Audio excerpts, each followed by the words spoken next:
clan, bienvenue sur ma chaîne YouTube. Vous n'aurez sûrement pas le rendu que j'ai envie d'être. J'ai pas trouvé le fil qui se coordonne à mon micro. Mais bon, on est parti les gars, on va pas s'arrêter pour ça. Bienvenue sur ma chaîne YouTube. Pour ceux qui ne me connaissent pas encore, je suis Pierre Giseboug qui réagit à tes rappeurs, rappeuses et artistes préférés où qu'ils soient dans le monde. On les cherche, on les trouve et on te les ramène ici. On va aller écouter Koba Building, légende du rap gabonais, sûrement le meilleur rappeur d'Afrique et je pèse mes mots. On va aller, c'est le seul Koraman. C'est le seul rappeur à avoir la plus haute distinction dans le milieu du rap. Avoir un Kora, le Kora, c'est la plus haute distinction pour moi dans le rap. Pas dans le rap, dans la musique. Tous les artistes qui l'ont eu solo, c'est des grands artistes, c'est des gars très forts. Et Koba Building est le seul. Je l'ai déjà rappelé avant et je le rappelle encore aujourd'hui pour qu'on remette les pendules à l'heure. Qu'on remette ses fleurs à cet artiste-là, à ce rappeur-là, un très bel artiste, un très bon rappeur. J'ai grandi avec lui, il m'a bercé avec Petite Fille, ou encore l'album Criminel, où il y avait la prophétie et tout ça. Donc on va aller écouter ça tout de suite et essayer d'aller voir s'il y a encore des beaux restes chez notre légende en nous. Mettez vos écouteurs, soyez prêts parce que ça va bomber, c'est du vrai rap, ce sera de la punchline, ce sera des métaphores, ce sera des références. Donc soyez prêts, on va essayer d'analyser ça au plus près les gars, au plus près. Donc soyez là, restez là et on est parti, je suis prêt. J'espère que vous êtes prêts le clan. Abonnez-vous, likez, activez la cloche de notification pour être au courant de lorsque ça vient chez vous.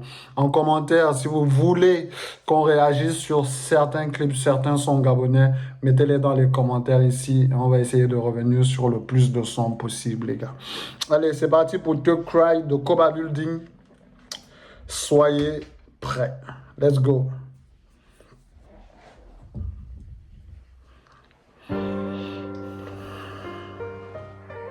Ghetto Bling toujours. Hein. Yeah. 73 bits. Building baby. Thug cry.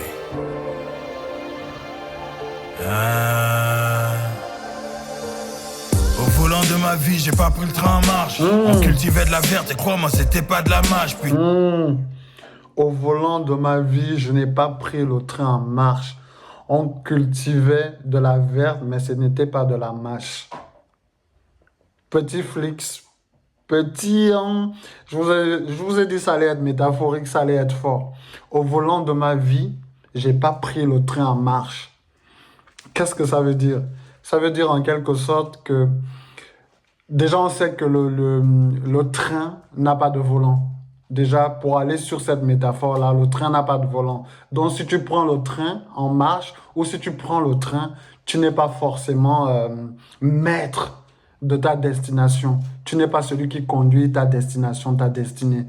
Mais si tu es au volant, on sait que c'est toi qui conduis, c'est toi qui donnes les ordres, c'est toi qui as le volant de ta destinée. En même temps, ça veut dire que il n'a pas pris le train en marche. Ça veut dire qu'il n'était pas prêt lorsque les choses sont arrivées vers lui. Il n'était pas prêt. Il a dû attendre, il a dû comprendre, il a dû batailler, il a dû vivre certaines réalités sur le terrain qui ont fait qu'il n'a pas pu commencer ce qu'il aurait dû commencer beaucoup plus tôt. Donc, il avait en quelque sorte un retard parce qu'il n'avait pas pris le train en marche. Non, c'est Flix. Et Flix encore parce qu'il dit, on a cultivé de la verte et crois-moi, ce n'était pas de la mâche. La mâche, c'est une plante verte. Mais quand il dit qu'on a cultivé de la verte, il ne parle pas de la mâche. Nous tous, on sait de quoi il parle. Ce qui est vert et qui a deux trucs comme ça, on dirait Adidas. C'est ça que lui, il a cultivé. C'était pas le légume, hein, c'est pas ce qu'on mange. C'est ça qui nous fait planer là. Vous voyez un peu? Très fort, ça va être fort. Ça va être fort. Soyez là. Soyez là. Soyez là. On va reculer un peu. Crois-moi, c'était pas de la mâche, putain. Je suis venu, j'ai vaincu ceux qui ont voulu clash. La mif à l'abri du déluge, mais le traître était dans l'arche, putain. Vivre et mourir jeune en faisant v'là le cash. La mif à l'abri du déluge, mais le traître était dans l'arche. Ça veut dire qu'il s'est battu pour mettre sa famille à l'abri. Ça, c'est déjà un. La MIF est à l'abri. J'ai fait de l'argent, donc j'ai mis la famille à l'abri. Parce que quand on fait de l'argent, la première chose qu'on veut, c'est sécuriser notre famille, sécuriser nos proches, notre vie à nous, tu vois. On fait ça pour la daronne, on fait ça pour... Et si on a notre propre famille, on fait ça pour notre femme, pour nos enfants, tu vois. On met la famille à l'abri. Donc, à l'abri du déluge, le déluge peut être considéré peut être considéré comme le coût cher de la vie, tu vois, un peu les péripéties, tout ce qui peut arriver dans la vie, le coût cher, des denrées, des aliments, de voitures, de maisons, payer un loyer et tout ça. Ils sont à l'abri de ça, parce qu'il a charbonné pour ça. Ils sont à l'abri du déluge. Le déluge est considéré comme la cherté de la vie. Et en même temps, il dit... Il a mis la famille à l'abri du déluge, mais le traître était dans l'arche. En quelque sorte, les mauvais amis étaient toujours à côté de lui, tu vois. Les mauvais amis sont toujours là. Il a mis la famille à l'abri, mais celui qui veut le tuer est là. Il peut être considéré, le traître peut être considéré comme son subconscient, comme son alter ego, celui qui lui permet de faire quelques folies, d'être dans le banditisme. C'est d'abord son esprit à lui, son ego à lui, son alter ego à lui. Mais ça peut aussi être une métaphore sur l'arche de Noé et le serpent. Là, Noé a mis sa famille à l'abri dans l'arche. Il a mis sa famille à l'abri du déluge qui a rasé la terre pendant 40 jours, 40 nuits.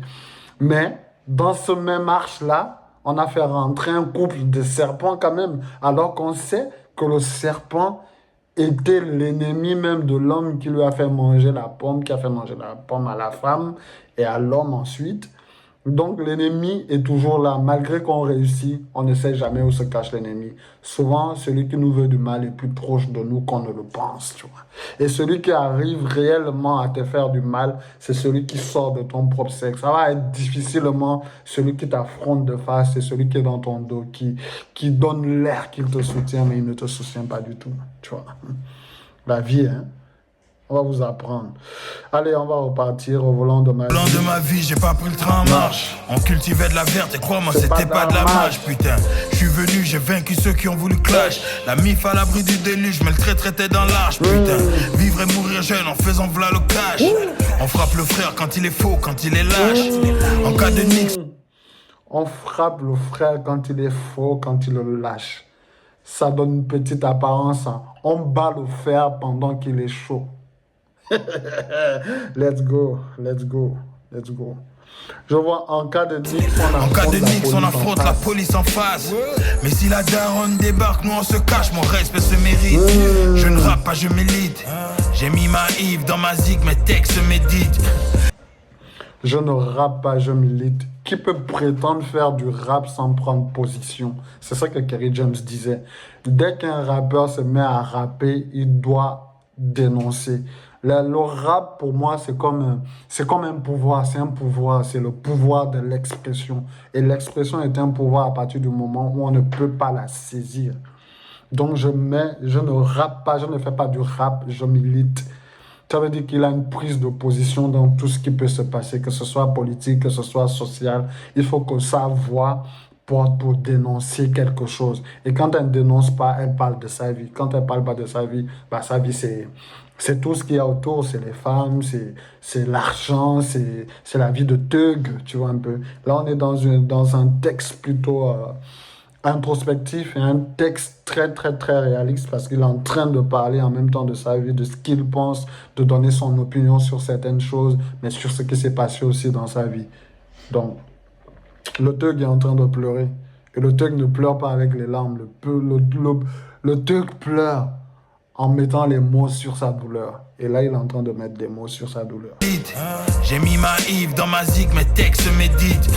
Seigneur Dieu, prends rends-nous édite. C'est au nom du Père qu'on fuck le Fils. Attendez. Une petite phase. Ça va être trop long. Hein. On va revenir à la 47e seconde là. Vous vous rendez compte, on est à la 47e seconde du son. Et on est à la 9e minute de la réaction. C'est fort, hein? Daronne débarque, nous on se cache, mon respect se mérite. Je ne rappe pas, je milite. J'ai mis ma Yves dans ma zig, mes textes méditent. Seigneur Dieu, prends Ali, rends-nous Edith. C'est au nom du Père qu'on fuck le fils. Seigneur Dieu, prends Ali, rends-nous Edith. C'est au nom du Père qu'on fuck le Fils. Très très fort. Très très fort. Pour ceux qui ne connaissent pas Edith, Edith c'est la première dame du Gabon, qui était la première dame du Gabon, aux côtés d'Ali Bongo, père, aux côtés d'Omar Bongo, père d'Ali Bongo. Donc quand il dit, prends Edith, prends Ali, rends-nous Edith. Edith c'était la beauté incarnée, c'était dans tout ce régime-là, parce que Omar Bongo père était peut-être un dictateur, mais à son époque, le Gabonais vivait quand même assez bien. Tu vois, vivait quand même assez bien. On dit souvent à côté d'un grand homme, derrière un grand homme se cache une grande dame. Et Edith, c'était une grande dame. Elle a ouvert Horizon Nouveau, que je pense qui est encore fonctionnel pour accueillir des enfants et tout ça qui étaient atteints d'un certain syndrome, une trisomie et tout. Elle a fait beaucoup de choses et qui faisait que le Gabon arrivait quand même les Gabonais arrivaient quand même à vivre bien pendant la période d'Omar Bongo père, même si c'était difficile, même si le coût de la vie était difficile, les Gabonais arrivaient quand même à s'en sortir. Et avec le Fils, on n'a pas eu ça. Donc, prenez le Fils, rendez-nous la femme du Père. Et au nom du Père, à partir de ce moment, il parle toujours d'Omar Bongo Père, on foque le Fils qui est Ali Bongo, avec qui ça a plutôt été difficile, où le Gabon a encore tombé dans les travers, dans la difficulté, dans la précarité, encore beaucoup plus.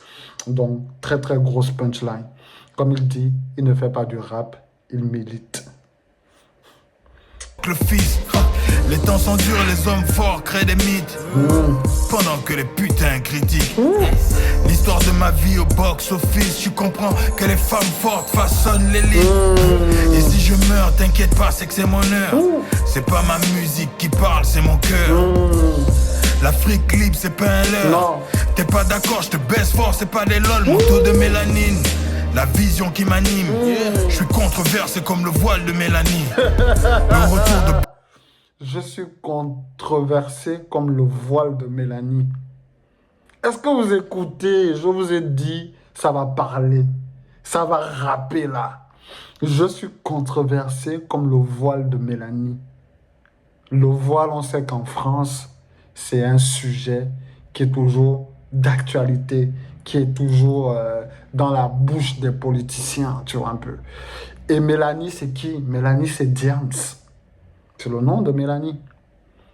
Donc, quand il dit les controversés comme le voile de Mélanie, ça veut dire que ces textes ont autant d'impact que le voile a de l'impact dans la vie politique en France. Mais surtout, comme le voile a eu de l'impact dans le questionnement de pourquoi Diams a mis le voile, pourquoi elle s'est voilée, et retirée du rap alors que c'était la princesse, c'était la reine du rap français. Pourquoi ça? Pourquoi ce voile? Pourquoi toujours le voile, tu vois? C'est une controverse de ouf. Tour de bâton, ça fait mal, l'ami. J'ai donné la mort à Maïna, Union Travail Justice pour les fils de la... J'ai donné la mort à Maïna. Maïna, c'était... je crois que c'était créé par Massassi, Maïna Production, et Koba Building était dans Maïna Production. Et une fois, en tout cas, il est en train de dire, une fois qu'il a quitté Maïna, Maïna est mort. Ça veut dire que c'est lui qui maintenait Maïna en vie. Tant qu'il était dans ce label-là, c'est un label, tant qu'il était dans le label Maïna, Maïna avait de la visibilité, Maïna renflouait ses caisses par sa seule présence. Une fois qu'il a quitté Maïna, Maïna est tombée. Donc, en quittant Maïna, elle a perdu la vie. Pour les fils de la patrie, une pensée pieuse pour nos frères déjà partis. Un bouquet de roses jeté sur la Bouenguidi. On veut le contrôle de nos ressources, dites-le à Oligui. Est-ce qu'on peut répéter ça? On veut le contrôle de nos ressources. Dites-le à Oligui. Oligui, président du Gabon en ce moment. On veut le contrôle de nos ressources. Une façon de dire que les Gabonais ne sont pas maîtres de leurs ressources. Et à partir du moment où les Gabonais ne sont pas maîtres de leurs ressources, les Gabonais peinent à avoir une vie meilleure. Les Gabonais errent. Le Gabonais erre toujours dans la précarité parce qu'il n'a pas le contrôle de ses ressources. Donc, on veut le contrôle de nos ressources. Allez le dire au président de la République. Clair, n'a pas changé, toujours en train de militer, toujours en train de donner de lui-même. Une pensée pieuse pour nos frères déjà partis. Un bouquet de roses jeté sur la Boinguili. On veut le contrôle de nos ressources, dites-le à Oligui. Ouha, je suis boss Ramsey ODB. Je suis de l'époque de Daz FX, de Prodigy. J'ai Ouha, comme Basta Rams. Ouha, je pense que c'était un titre de Basta Rams. C'est un titre un titre très très légendaire. Je pense que c'est un clip, c'est un titre de Basta Rams dans un son.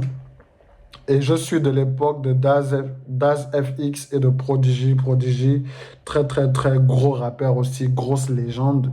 Je pense comment il est décédé. Je pense que lui, il avait été décédé, je pense, parce qu'il avait mal avalé un œuf. Si je me souviens bien. Ou ce n'est pas lui, je ne sais pas. Mais très, très, très, très gros rappeur. En gros, il est en train de dire que c'est un garde, c'est un vieux de la vieille, c'est un garde de l'époque. Parce que Prodigy, Basta Rhymes, tout ça là, c'est les années 1970. Ils sont nés dans ces années-là. Ils ont fait le rap dans ces années-là. Où ils ont fait le rap dans ces années. Où ils sont nés dans ces années. Donc, c'est un classique. C'est un gars voué à faire des classiques parce qu'il est déjà né avec des gens qui ont fait des classiques, qui ont fait leur classe et qui ont fait les classes du hip-hop. J'ai quitté la rue, même si j'en fais l'apologie. Je suis Koba Building, enchaîné en son au débit. Je donne pas mon cœur si t'en vaut pas la peine. J'ai vu tellement d'histoires d'amour qui ont fini dans la benne. Elle s'est fait sauter à l'arrière de la Benz. Il s'est fait sauter la vie pour une chienne. Ce monde est hardcore, Kerry James. Ça kill pour la monnaie et le fame. Très peu de gens se soucient du sort de la RDC. Les droits de l'homme ont la flemme. Et pour planer, pas besoin de passeport. Très peu se soucient du sort de la RDC. Très peu se soucient du sort de la RDC. Et la RDC a toujours été une hype parce que pendant les matchs, pendant les CAN, les compétitions sportives, parce que les joueurs portaient bien le problème qu'il y avait, que ce soit par leurs gestes, que ce soit par leurs célébrations, ils portaient toujours les problèmes de la RDC plus haut parce que le gouvernement de la RDC ne fait pas forcément ce qu'il faut faire pour endiguer le crime qu'il y a, par exemple, avec les rebelles proches de la frontière avec le Rwanda. Et aussi, le sort de la RDC aussi, le cobalt, qui est beaucoup utilisé ici, qui sert à fabriquer des téléphones, des ordi et tout ça, et qui fait perdre de la vie aux Congolais, parce que pour aller le chercher, ce sont les Congolais qui vont le chercher à des prix vraiment très très bas par rapport à l'apport que ça a dans le monde entier. Donc les Congolais meurent pour une ressource qui est la leur, et ils n'en bénéficient même pas. Un peu. Et pour planer, pas besoin de passeport, évidemment. Pour planer, tu as juste besoin d'être à côté de Snoop Dogg. Besoin de passeport. Pour être en condition physique, pas besoin de passeport. Je préfère mener une vie propre derrière mes sales stores qu'avoir la vue de tous ces sales porcs. La vie m'a flégi et si je souris encore, c'est pas parce que je suis heureux, c'est parce que je suis fort. Je tente de masquer les cicatrices sur mon corps. C'est pas parce que j'ai pas raison que t'as pas tort. Une vie en paix en vrai, c'est tout ce qu'on demande. Te fatigue pas, monsieur l'agent, je vais pas payer d'amende. Ils sont, mais ces bâtards on redemande. Je deal mon son dans le ghetto comme de la contrebande. Ne sois pas triste, je vis la vie que j'ai. Je deal mes sons dans le ghetto comme si c'était de la contrebande. Ça veut dire qu'il est encore à l'époque classique. Il est en train de montrer qu'il est classique. Tout ce qu'il fait, c'est encore classique. Classique, c'est des gros jeans, c'est des grosses casquettes, c'est de la vente de CD, de ses disques dans la rue même. Ah, tiens un disque, tiens, donne-moi 500, tiens mon disque. Il vend encore ses disques dans les rues, tu vois. Il est classique. Il n'est pas encore... Même si le temps veut qu'on soit streaming, qu'on soit sur des plateformes de Spotify, Deezer, Apple Music, YouTube et tout, ça ne l'empêche pas d'aller dealer ses skirts dans la rue parce qu'il est classique. J'ai voulu. Si je ferme les yeux, c'est parce que j'ai presque tout vu. Plus de 10 ans que j'essaye de goûter à l'anonymat. C'est pas facile quand t'es connu. C'est comme si j'étais tous les jours en jet lag. Je crois que j'ai trop longtemps ignoré les red flags. Une dernière punchline avant que je fly.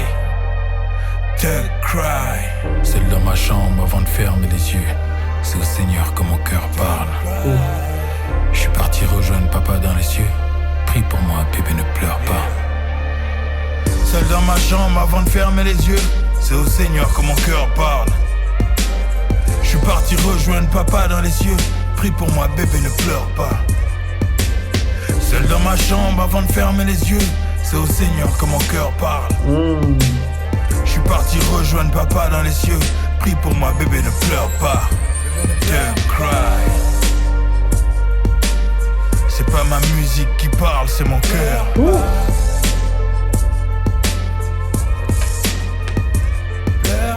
La vie m'a flégi et si je souris encore, c'est pas parce que je suis heureux, c'est parce que je suis fort. Et si un jour cette flamme venait à s'éteindre, souviens-toi que c'est ma vie que je suis venu peindre. Thug cry. Et si un jour cette flamme vient à s'éteindre, souviens-toi que c'est ma vie que je suis venu peindre. C'est un au revoir, c'est un adieu. C'est un son que tu vas écouter quand il ne sera pas là, quand il ne sera plus là. Le son a commencé avec un hommage à son père, je pense, au début. Et à la fin, il dit qu'il va rejoindre son père. De toutes les façons, on va tous rejoindre nos aïeux, quoi qu'il arrive. Le plus important, c'est ce qu'on laisse. Très, très bon son. Déjà un classique, même avant de dépasser 10 ans. C'est déjà un classique, c'est le rap qu'on aime, c'est le rap qu'on a toujours voulu, qu'on a toujours demandé. C'est une manière encore de remettre les choses, comme on dit, l'église au milieu du village. On vous dire qu'au Gabon, ça rappe fort, ça rappe cru, ça rappe bien. Koba Building, pour ceux qui ne connaissaient pas, vous connaissez maintenant. Je suis sûr qu'il n'y a personne qui ne connaît Koba Building, donc... J'espère que vous avez aimé et kiffé cette réaction. N'hésitez pas à vous abonner, de liker et d'activer la cloche de notification pour être au courant de lorsque ça arrive chez vous. Abonnez-vous. Merci la force. Merci pour la force. Merci pour tout ce que vous faites pour le clan. Merci pour les commentaires, les repartages. Je vois tout. Merci pour les reposts, les gars. Allez-y aussi sur Instagram. Abonnez-vous. N'hésitez pas. Merci le clan. Merci pour tout.